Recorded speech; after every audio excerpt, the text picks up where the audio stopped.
tonight is Sunday night and we are having salmon cakes for dinner with a side of fresh steamed asparagus and the Annie's mac and cheese. It's a boxed mac and cheese. It's really good. It's this deluxe, rich and creamy. We love this particular one. The salmon cakes I make homemade. I usually do a big batch of them, freeze them up, and then we just reheat them in the oven when we're ready to eat them. They're a really nice, simple recipe. I'll have to share that at some point here, but that is what's for dinner on this Sunday night.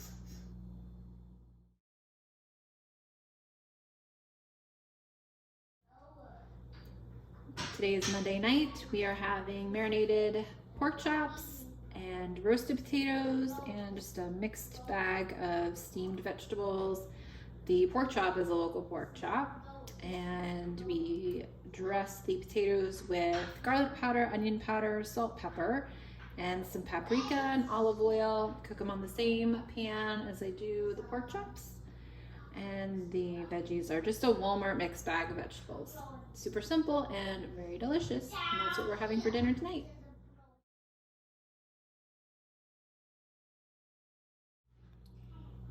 Today is Tuesday night. We are having some Rotini Pasta with pork sausage. It's a local sweet Italian pork sausage. Super fatty, but it's delicious.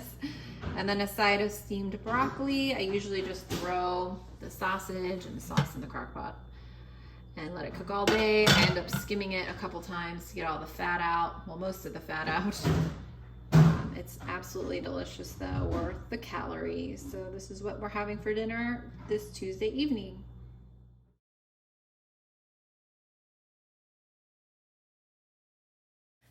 So for Wednesday night, we were having the Portobello mushroom cap burgers. So I'm just gonna show you how I marinate everything to get it ready for the evening. These are Portobello mushroom caps, about 4 or 5 of them.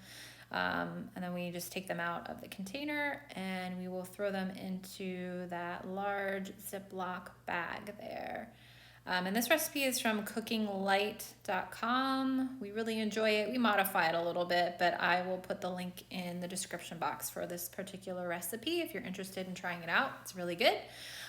Here I'm just demonstrating that we like to cut down the stem portion of the mushroom cap just to make it a little softer. I feel like biting into that area once the mushroom cap is cooked, it's a little difficult and it ends up falling apart. So if you start by cutting it off before you marinate it, all the marinade gets inside to make it even yummier, but then it's also easier to bite into when you eat it. So I just do that to all of those mushroom caps, and then I will throw them all into the bag. And then all my ingredients are sitting there on the counter, and I'll give you the measurements here in just a moment. So we'll start off with the balsamic vinegar. I just used the brand from Walmart. Yes, brain fart from Walmart. We do a 1/4 cup of that. So I'm just measuring that out here. Ran out of the first bottle, so I had to open up a second bottle. We go through a lot of vinegar in our household here. So a 1/4 cup of that.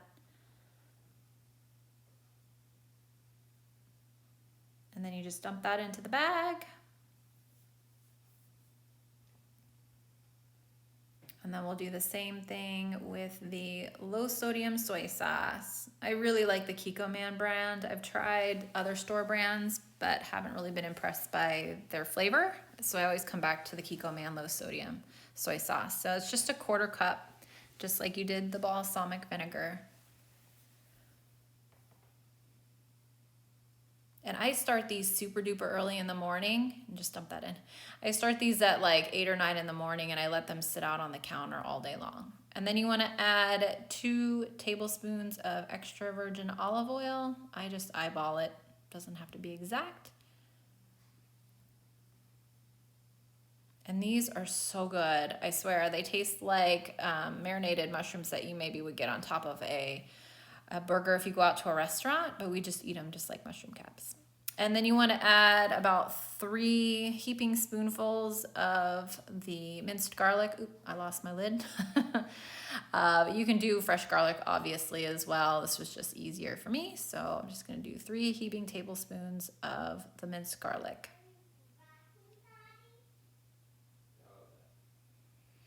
And then all you do is zip it up and zhuzh it around a bit. And I usually, like I said, keep them out on the countertop all day long. They tend to shrink a little bit and kind of break down a little bit from all the ingredients being in there.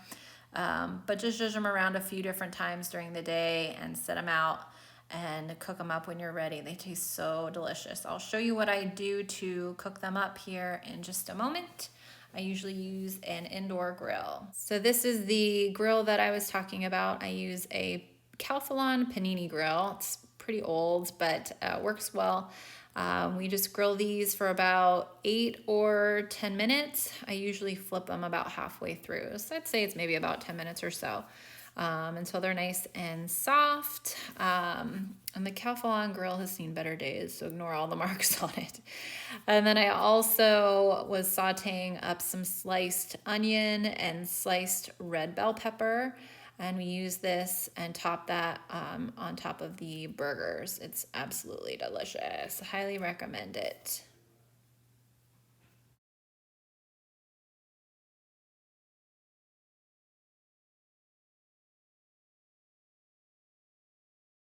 So this was Wednesday night's dinner. We had the mushroom cap burgers and then just a side of hash browns, kind of a random side to have. We just didn't feel like having french fries and we had some random hash browns to use up, so we had that. And then the mushroom burgers, we just put on an onion roll and then top them with the sauteed onions and red bell peppers. I was trying to find the top of my burger and I had trouble while holding the camera. And then we put some mayo on the bun, and then you can also put some Swiss cheese on there too. We just omitted it this time, but it's excellent. Highly recommend this recipe. Give it a try.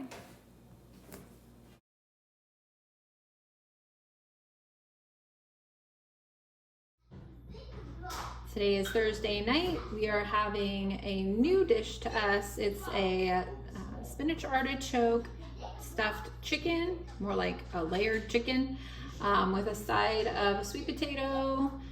This is a recipe from the Eating Well magazine, so I won't actually share it because it's in the current issue. But this has jack cheese, it has spinach, artichoke hearts, mayo, and I forget what the other thing is. But anyway, you mix it all up and then you put it on top of the chicken after the chicken's mostly cooked. But we'll try it out, see how it tastes, and that's what's for dinner tonight.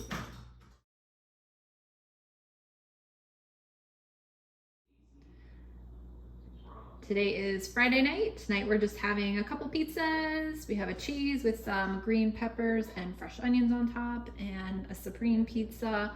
These are the Red Baron brick oven variety. We really like this type. I find that the sauce and the crust is really tasty. So this is the cheese variety that we just top with some extra things, and then the supreme version of that. But a little bit cheaper than our pizza in town. I think it's 10 bucks for a large pizza. So these I can get for $3.50 when they're on sale. So 2 pizzas for $7. I think that's a win, and we actually like the flavor of these a lot better than your typical Italian pizzeria type pizzas that are just loaded with super ooey gooey cheese. So this is what's for dinner this Friday evening. All right, tonight is Saturday night and we are having some takeout. It is rotisserie chicken and some potato filling and some steamed green beans. Obviously we made the green beans at home, but then the filling and the chicken comes from a restaurant out. So this is what we're having for dinner this Saturday night. Looking forward to it.